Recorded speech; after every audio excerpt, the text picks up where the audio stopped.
नमस्कार। आपका अखबार के YouTube चैनल पर आपका स्वागत है। मैं हूं प्रदीप सिंह।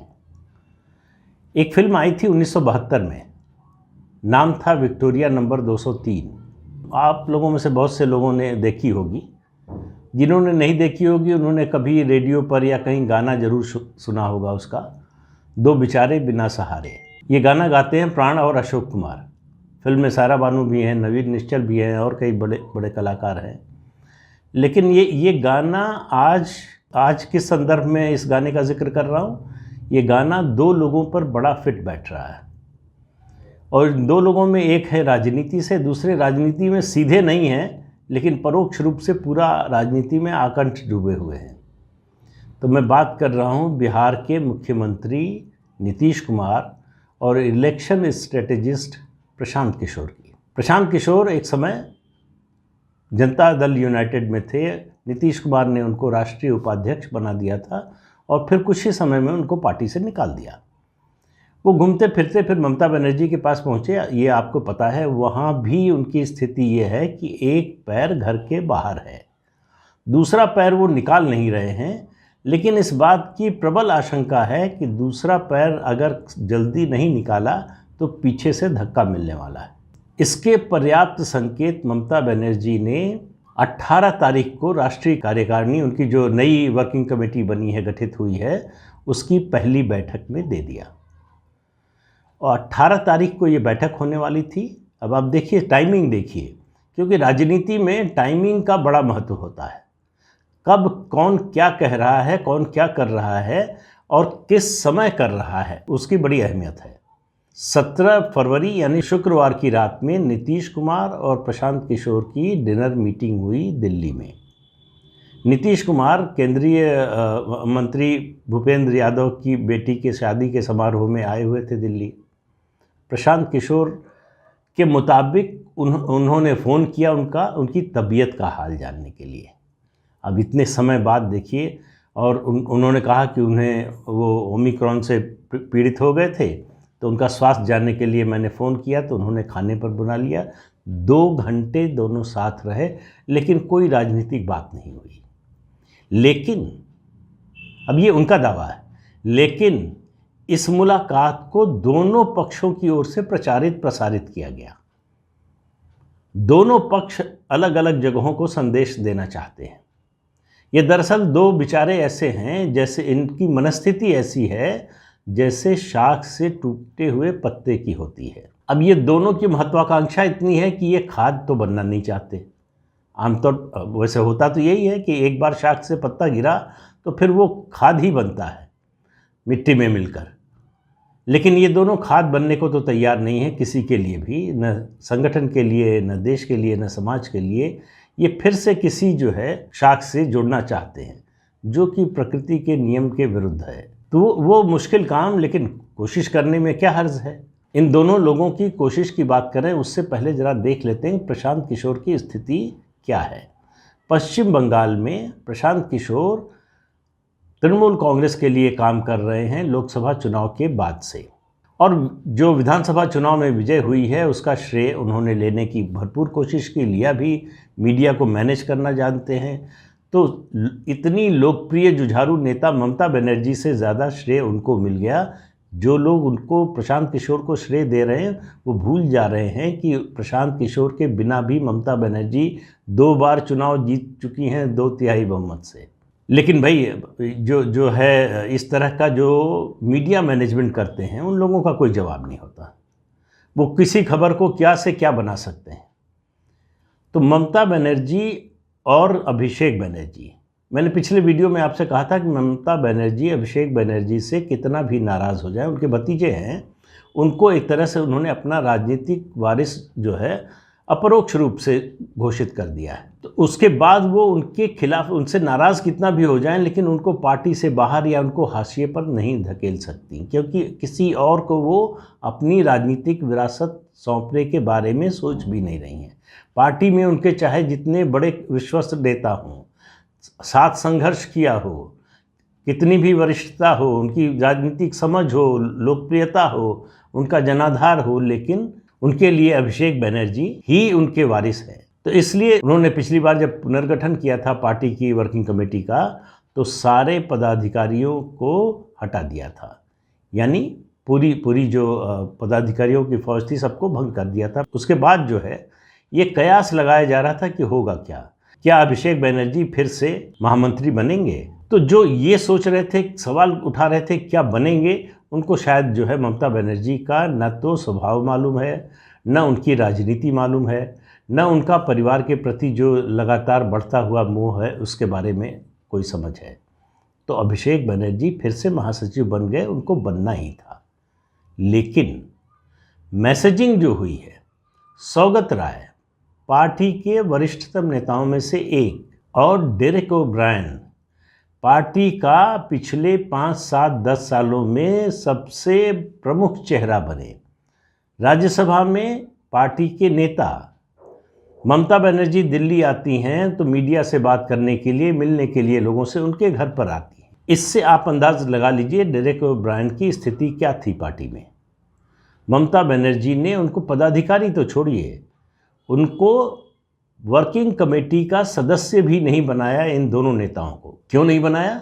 ये दोनों अभिषेक बनर्जी और प्रशांत किशोर के करीबी समझे जाते हैं। माना जाता है कि इन दोनों की सलाह, मतलब इन चारों की रणनीति के तहत जो है मुद्दे उठाए जाते हैं पार्टी के अंदर के।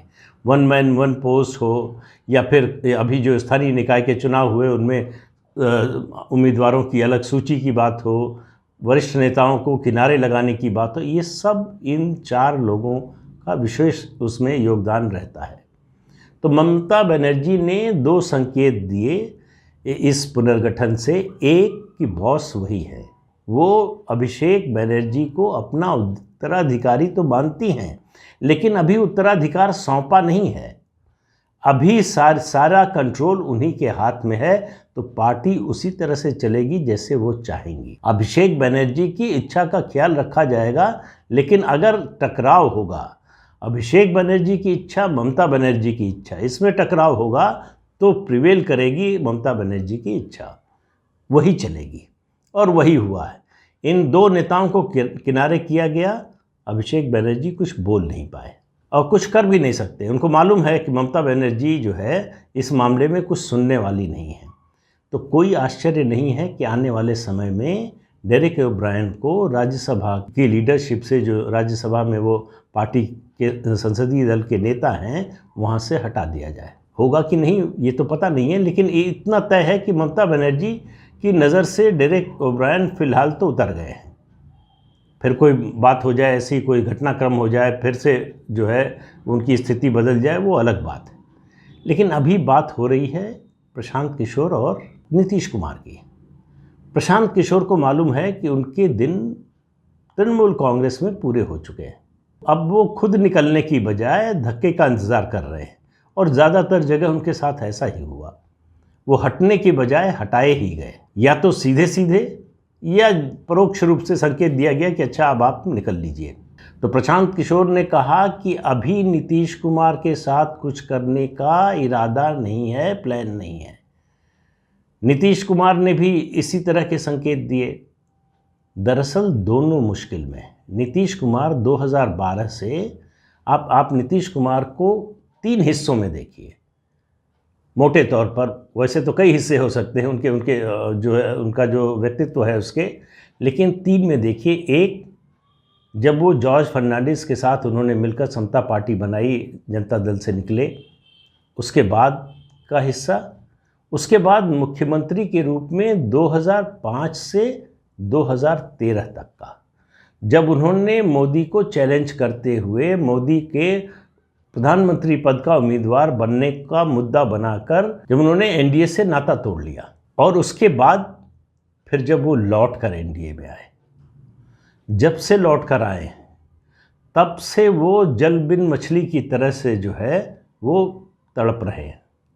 उनको लग रहा है कि उनके सामने विकल्प तो नहीं था, लेकिन आकर बहुत अच्छा महसूस नहीं कर रहे हैं। वो ऐसे ही होता है जैसे आप अपने शहर में जाएं, लौटकर आपको लगे कि पूरा शहर बदल चुका है। तो नीतीश कुमार के लिए पूरी भाजपा बदल चुकी है, इसका एहसास बाहर रहते हुए उनको नहीं हुआ। ये मोदी और अमित शाह की भाजपा है। ये अटल बिहारी वाजपेयी और लाल कृष्ण आडवाणी की भाजपा नहीं है, जहां नीतीश कुमार का वीटो चलता था। जो चाहते थे जायज़ नाजायज़ मांग उनकी मानी जाती थी, कोई रोकता नहीं था। बिहार की जो प्रदेश इकाई थी वो एक तरह से नीतीश कुमार के मातहत काम करती थी, और अब जब आए हैं तो उनको सब कुछ बदला बदला हुआ नज़र आ रहा है। और उसमें कोढ़ में खाज ये हुआ कि 2020 के चुनाव में उनकी पार्टी नंबर 2 हो गई, बीजेपी बड़ा भाई बन गई और जेडीयू जो है छोटा भाई बन गई। नीतीश कुमार को ये जो है ये पच नहीं रहा। ये ठीक उसी तरह की स्थिति है जिस तरह से महाराष्ट्र में शिवसेना और उद्धव ठाकरे की है। उद्धव ठाकरे आखिर में उनसे नहीं बर्दाश्त हुआ ये छोटे भाई की भूमिका, तो वो छोड़कर चले गए। वो अलायंस तोड़कर जो है कांग्रेस, जिनका ज़िंदगी भर राजनीतिक विरोध किया, उनके साथ चले गए। तो नीतीश कुमार क्या ऐसा कुछ सोच रहे हैं? उनके सामने विकल्प बहुत ज़्यादा नहीं है। उनकी अपनी पार्टी में बड़े मतभेद चल रहे हैं। पार्टी के अंदर एक सत्ता संघर्ष चल रहा है। पार्टी के अंदर वर्चस्व की लड़ाई चल रही है। आरसीपी सिंह और ललन सिंह के बीच में एक जो है अघोषित युद्ध, शीत युद्ध चल रहा है। कभी कभी वो शीत युद्ध सीधे युद्ध में दिखाई देने लगता है उनके समर्थकों के माध्यम से। लेकिन प्रशांत किशोर का नीतीश कुमार से मिलना, इसका मतलब है कि दोनों किसी नई योजना पर काम करने के लिए, विचार करने के लिए तैयार हैं। तो ये जो दो विचारे हैं, इनको आशियाने की तलाश है। प्रशांत किशोर को जो है तृणमूल कांग्रेस से बाहर का रास्ता कभी भी दिखाया जा सकता है, तो उनके दिन जो है तृणमूल कांग्रेस में गिने चुने हैं। नीतीश कुमार को समझ में नहीं आ रहा है। नीतीश कुमार के सामने अगर उनके सामने विकल्प होता, उनके पास विकल्प होता और फिर से वो आरजेडी के पास जा सकते, तो शायद चले गए होते। और लालू प्रसाद यादव अगर स्वस्थ होते, जेल से बाहर होते, सक्रिय होते, तो शायद ऐसा हो जाता। लेकिन तेजस्वी यादव और राबड़ी देवी दोनों किसी हालत में नहीं चाहते कि नीतीश कुमार के साथ फिर कोई समझौता, फिर कोई गठबंधन हो। नीतीश कुमार की समस्या ये है, वो चाहकर भी वो भाजपा को डरा नहीं पा रहे हैं। ये डर नहीं दिखा पा रहे हैं कि अगर भाजपा ने उनकी बात नहीं मानी तो उनके पास विकल्प खुला है, दूसरा रास्ता अपना सकते हैं।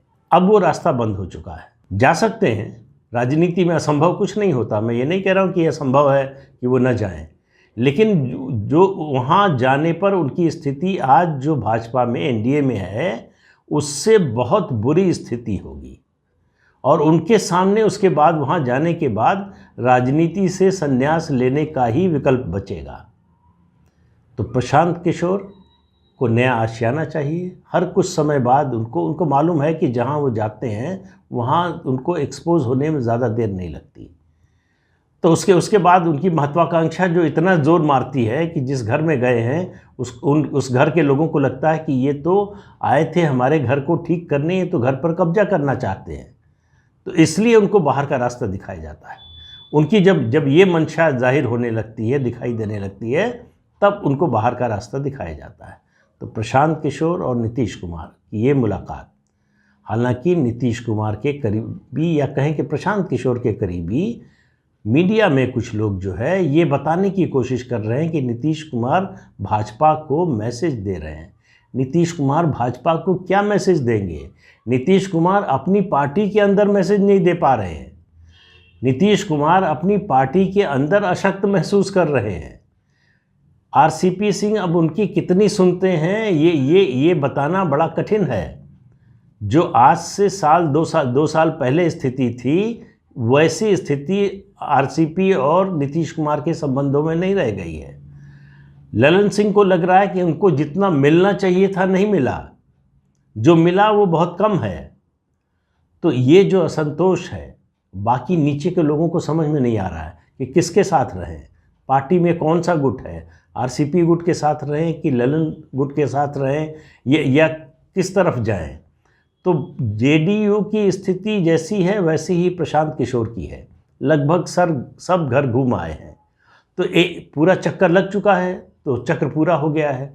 तो अब वापस दोबारा जाने का सिलसिला शुरू करने का, हालांकि उनकी बड़ी कोशिश रही, पिछले कई साल से कोशिश रही है कि वो फिर से लौटकर बीजेपी के साथ या बीजेपी पे आ जाएं, लेकिन वो उनकी कोशिश कामयाब हुई नहीं। तो अब उनको लगता है कि नीतीश कुमार एक हैं, आज कमज़ोर हैं, आज जो है उनकी ताकत लगातार घट रही है, उन्हें किसी सहारे की ज़रूरत है, उनके जो सबसे विश्वस्त लोग थे उन पर भरोसा उनका लगातार घटता जा रहा है। तो ऐसे में उन्हें एक ऐसे व्यक्ति की ज़रूरत है जो कम से कम, अगर उनकी पुरानी शख्सियत नहीं लौटा सकता है तो कम से कम मेकअप करके ऐसा लोगों के सामने सार्वजनिक रूप से पेश करे कि वो पुराने जैसे लगे। लेकिन पुराना आसानी से लौटता नहीं है, और लौटता तब और नहीं है जब आपकी नीयत साफ न हो। तो नीतीश कुमार के साथ अभी जो हो रहा है उसके लिए सिर्फ वही जिम्मेदार हैं। जिस तरह से उन्होंने भारतीय जनता पार्टी की सदाशयता का लाभ उठाया, बल्कि अनुचित लाभ उठाया, उस वजह से उनकी ये स्थिति बनी है। एक समय था कि एनडीए में नीतीश कुमार का कद बहुत बड़ा हुआ करता था। अगर नीतीश कुमार की स्थिति पहले जैसी होती तो जो है इस समय पंजाब के चुनाव में कम से कम प्रधानमंत्री उनको अपने साथ ले जाना चाहते, कैंपेन के लिए ले जाते, और उसके बदले में नीतीश कुमार कुछ बिहार में निश्चित रूप से ले लेते। लेकिन अब वो स्थिति बदल गई है। उनके कहने से जब बिहार में वोट नहीं मिल रहा है तो पंजाब या उत्तर प्रदेश में कौन देगा नीतीश कुमार के नाम पर वोट। तो इसलिए ये जो दो बेचारे हैं, इनके पास एक चाबी है, ये ताला तलाश रहे हैं। विक्टोरिया नंबर 203 के जो है वो दो बेचारों की तरह से इनको तलाश है उस ताले की जिसको खोलें और उसके बाद जो है उस घर में जा सकें। कोई घर खुल नहीं रहा है, चाबी लेकर घूम रहे हैं। ताला मिलेगा इसकी संभावना लगती नहीं है, लेकिन असंभव दुनिया में कुछ नहीं होता है। तो इसलिए मैं ये कोई घोषणा नहीं करने जा रहा हूँ कि फ़लाँ का समय ख़त्म हो गया या फ़लाँ का समय ख़त्म हो गया। वो जिसका जो प्रारब्ध होता है उसको वो मिलता है। तो आज के अंक में इतना ही। अगले अंक में फिर मिलेंगे किसी नए मुद्दे के साथ। तब तक के लिए इजाज़त दीजिए। आपसे अनुरोध है कि ये चैनल देखिए, शेयर कीजिए, लाइक कीजिए और सब्सक्राइब ज़रूर कीजिए। नमस्कार।